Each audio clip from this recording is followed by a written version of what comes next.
Ngayong araw, anniversary pala namin ngayon ni asawa. Habang busy siya, naisipan kong bigyan ko siya ng bulaklak. This time, ako naman yung magbibigay sa kanya ng bulaklak. Pero yung ibibigay natin sa kanyang bulaklak ay pitasin lang natin sa kapitbahay. Hindi man ito kasing ganda ng bulaklak na binigay mo sa akin. Ang mahalaga, simple lang at may naibigay ako sa iyo. Simbolo ng pagmamahal ko sa iyo. Ay, hilig yarn. And I wanna show the world, the social media rather, that this is my heart is only for you.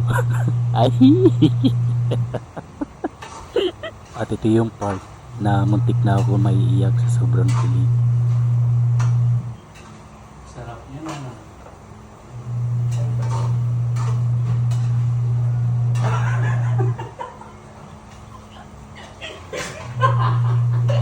Happy Mansari. Sinampal mo pa sa daga. Kailang nakayanan mo asawa. Kahit simpleng bulaklak lang yan, ang mahalaga na iparamdam ko sa iyo kung gaano ka kahalaga sa akin.